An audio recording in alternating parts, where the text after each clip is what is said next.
Daredevil, woohoo!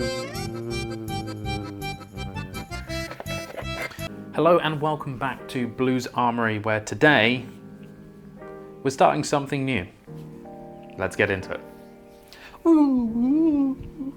So, if you haven't heard, Daredevil is coming back with a new series called Daredevil Born Again on Disney+, which is picking up kind of after where season 3 left off, but we'll see, I guess. At this point of time of recording, he says, looking at his non-existent watch, we are 2 episodes in and it is absolutely fantastic. But in the run-up to Daredevil coming out, and with the announcement of Charlie Cox and Vincent D'Onofrio being announced for MEFCC, I thought, what about putting together a Daredevil costume, because I love starting a fresh cosplay and then, you know, struggling to finish it before a convention, because that's the whole point of cosplay.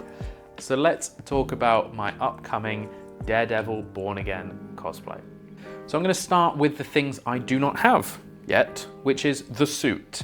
I looked around and I don't want to spend a lot of money on this cosplay because I'm pumping money into the Red Hood and some other things that are secrets.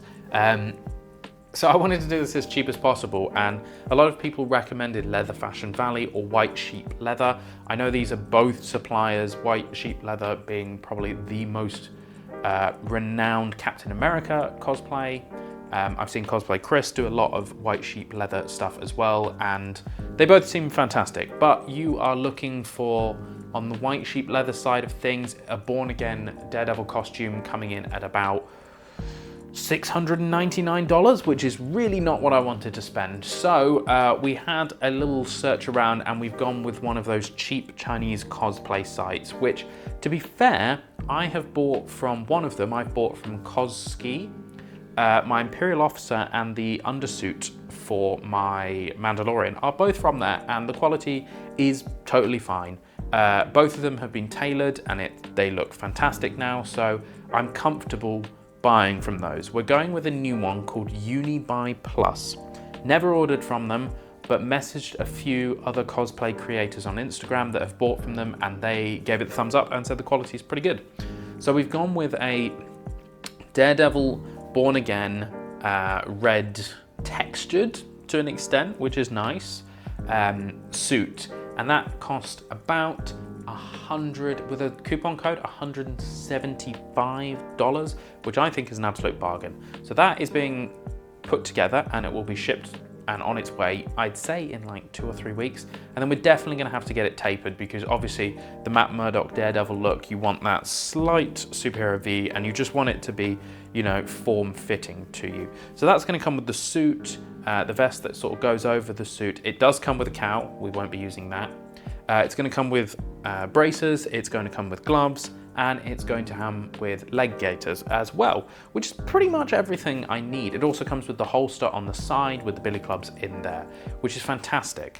Now, the parts that I can control is the cowl, and as you may have noticed in this video so far, is that we have a very loud noise as it falls over, a Daredevil cowl on the way. So I wanted to print my own Daredevil cowl, and I don't mind the season 1 to 3 cowl from the Netflix show, but as soon as I saw the Born Again cowl, with that insane texturing on it, that was instantly like, that's the cowl that I'm going to print. So what we've done is we've done 2 tests, I guess, of this print. We did one test just for sizing and just to see how it would print with the texture, which is up here. This is not been magneted together. This was printed at like a 0.3 layer height. Really, really rough, like messy print, not intended to be final at all. It looks okay. We had a few layer shifts, and obviously I did not really do any post-processing on this, which you can see in the horns and pretty much all over the cowl.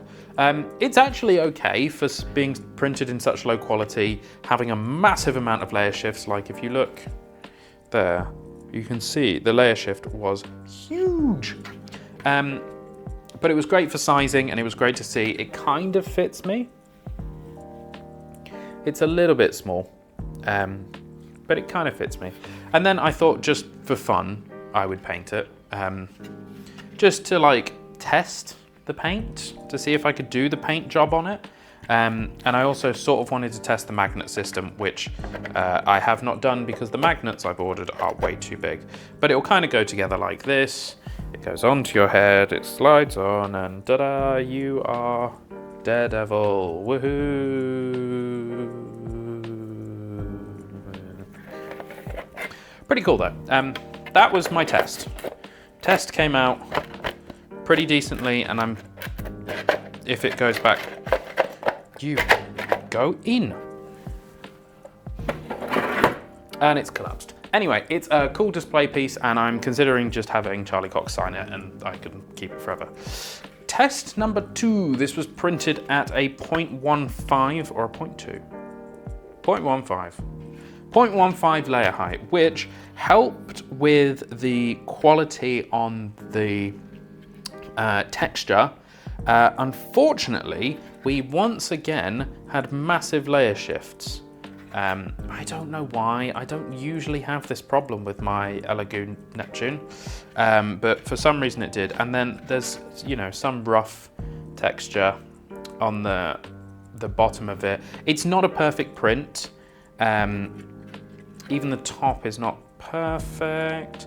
So I've gone with like a very light layer of filler primer, and then really tried to tidy up the horns. I don't know if you can see that, but I think we've got it in a decent place. This one definitely fits me much better this time. Obviously there are lenses to go in fact, I'll show you those now.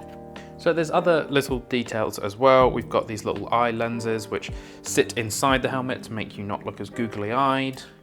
And then we have the little detail pieces as well, which, you know, printed okay at a 0.1 layer height. Not the greatest thing. It's not something I would usually recommend to print on FDM, but we're into it. So we're into a dilemma here. This cowl is not perfect, and I'm trying to consider whether we just incorporate the layer lines into some sort of battle damage, or we just go again. And I've fiddled around with the settings on my Neptune 4 Pro, and I cannot get it to get a really clean print out of this. I know that a lot of people print these in like ABS-like resin, and I really would like to do that, but I cannot find anyone locally that's willing to print this in resin for me. I had one company tell me they're just not going to print it in resin because they think it would be an absolute waste to do it in resin, and then wanted to charge me like $110 to print it in PLA, which is insane. So if anyone watching that is local to me has a resin printer, or like a really good like Bamboo X1 carbon that can just like eat this print up perfectly, let me know. Not that I'm asking it for free. I 100% want to pay for people, but I'm not paying $100 for someone to give me what is like 100 grams of filament, and I provide the file, and I don't want any post-processing or any colors. It's like, what is a roll of black eSun filament? It's nothing. This is like 200 grams of filament. It's nothing. Anyway, rant over. That's where we're at with the Daredevil costume. There's a few other things that I might want to do. One, we have the billy clubs. Now, I could easily print them, paint them, make them look nice, all with everything I have here at home. The only thing I don't know how to do is the extendable wire that he has between them. So I am looking on Etsy. There's some really reasonably priced ones on Etsy that have the wire between them. If not, I will print them myself and just take them and have them, because I know I can do a good job with the paint and the print on my own printer. The braces, sort of the forearm braces, look a bit naff, I think, on the costume I've got from Unibuy Plus. We'll make a decision when it arrives, but I think I might end up 3D printing them. I found some good files on Etsy. There is also, I've seen people do some shoulder armor, which I kind of like the idea of, and then do I do a less screen accurate Born Again suit and do my own twist on it. There's a great cosplayer out there called Caleb Tweaks on Instagram, and he's done like 4 or 5 different Daredevils and they all look insane. So I'm like, do I do this? Do I do that? Do I do this? This is what's called the planning phase in cosplay. And also, it doesn't matter. Like, you could come, I love cosplay. You come up with ideas, you plan them all out, and then after that, it's just, well, this has changed, so I'm going to make it completely different. Anyway, enough rambling. We will have another update with Daredevil in probably about 2 weeks when the costume arrives, and I will do a full suit up for you. I genuinely think at this rate, this costume is going to be finished before my red hood. But that'll do it for today's video. Thank you very much for watching. Have a great week ahead. Happy crafting, and I'll see you on the next one. Goodbye.